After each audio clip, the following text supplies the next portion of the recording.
हमारे सामने भारी ऐसे उद्यम कर ले, भारी ऐसे उद्यम कर लेता है।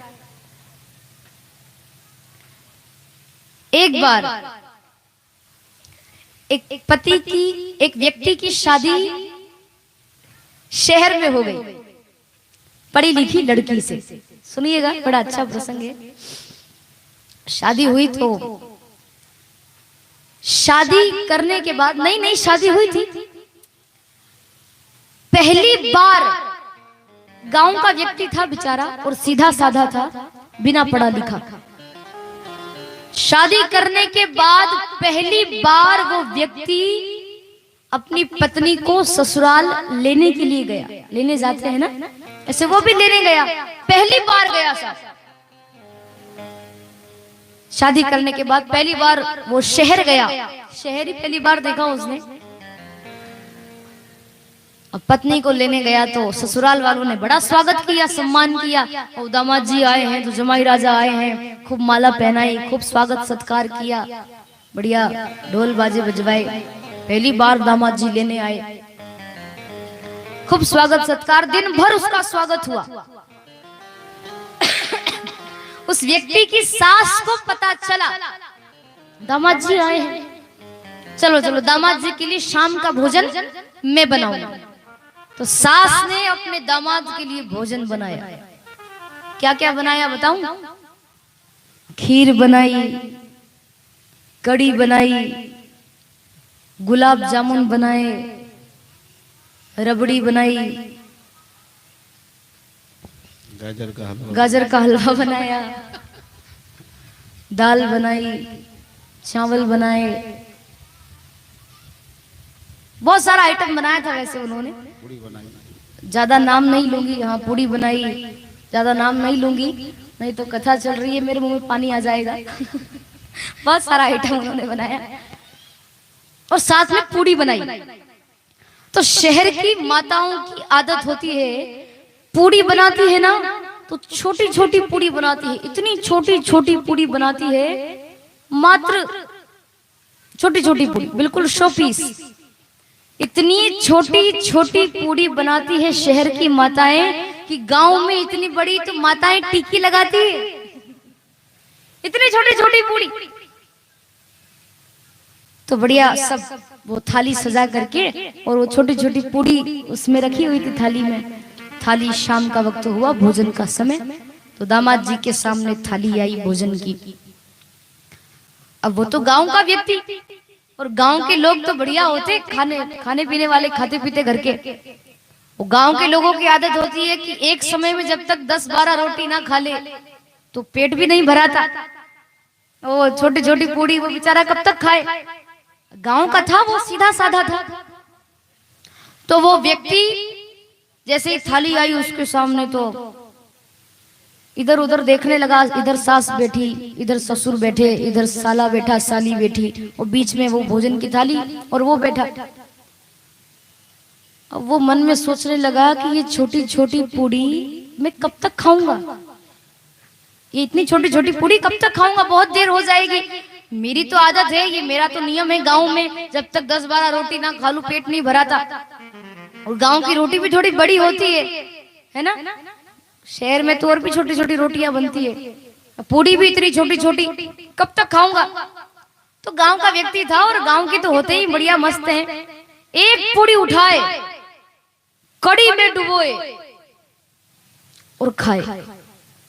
एक एक पूड़ी खाने लगा, एक एक पूड़ी, एक पूड़ी खाने लगा तो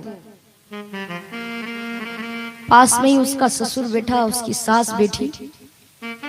वो एक दूसरे को देखकर हंसने लगे। उसका साला बैठा, उसकी साली बैठी। वो साला साली दोनों हंसकर कहने लगे कि ओहो देखो तो जीजा जी को तो खाना भी नहीं आता, एक एक पूड़ी खा रहे हैं। हंसने लगे वो लोग। अब हंसने लगे तो सामने ही रसोई में उस व्यक्ति की पत्नी भोजन बना रही थी।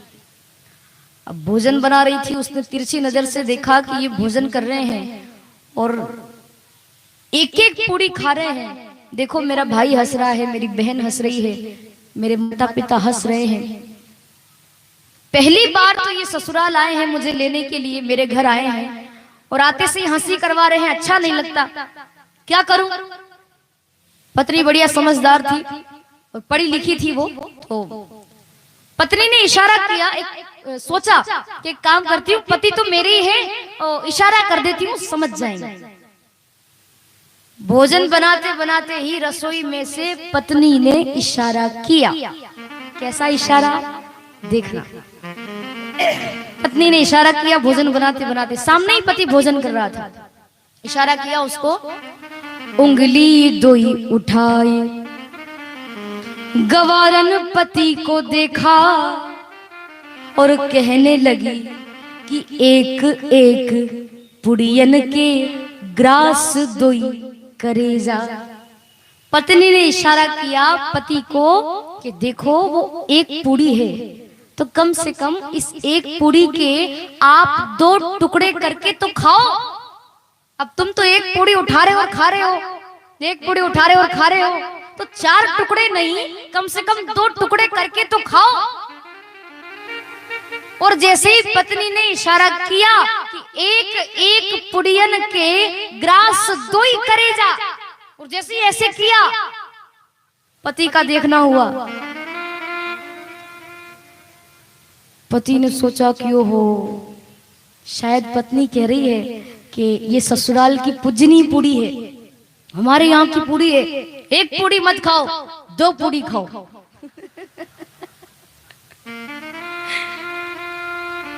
तो 2 पूड़ी खाए, 2 पूड़ी उठाए, खीर में डुबोए, कड़ी में डुबोए, 2 पूड़ी एक साथ खाने लगा। उसको तो हैबिट आदत पड़ गई थी उसको खाने की, तो बढ़िया 2 पूड़ी उठा करके खाने लगा। तो दोई दोई को खावन लागो, दोई दोई को खावन लागो, मूड जब एक साथ, तो माथ ठोक तिरिया कहे लाज सो मरे जा। जब वो 2 पूड़ी खाने लगा, पत्नी ने भोजन बनाते बनाते ही अपना माथा पीटा, और जैसे ही माथा पीटा पति का देखना हुआ कि शायद पत्नी कह रही है ये ससुराल की पूजनी पूड़ी है, एक पूड़ी मत खाओ, 2 पूड़ी मत खाओ, 5 पूड़ी खाओ, और खाने से पहले अपने सिर से लगाओ। ऐसे किया था ना पत्नी ने, तो सिर से लगाओ और उसके बाद खाओ। तो पति देव समझे कि ये पूजनीय पुड़ियन को खावे से पहले पहले शीश पे धरे जा। 5 पूड़ी उठाए, खीर में डुबोए, कड़ी में डुबोए, माथे से लगाए और कहे कि जे वो ससुराल की पूजनी पूड़ी ने फिर खाए। मेरे भाई बहन, वो व्यक्ति खीर और कड़ी में पूरा लपड़ चपड़ हो गया।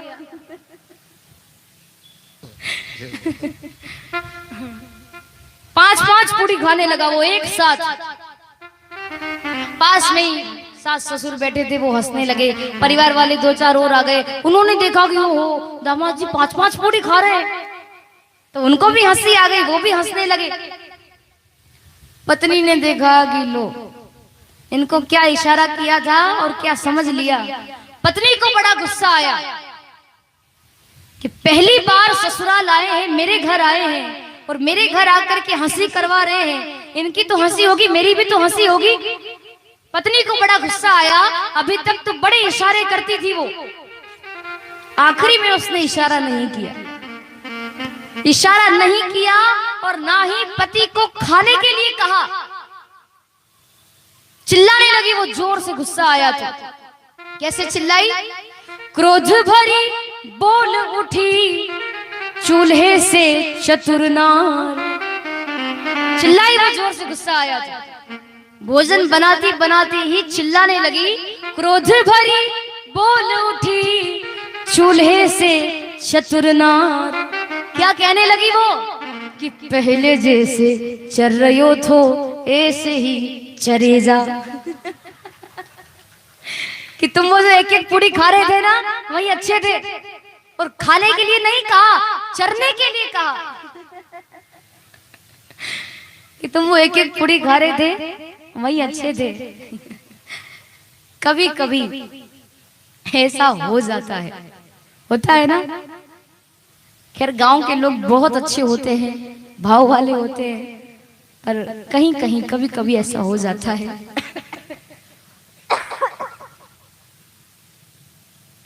और वैसे भी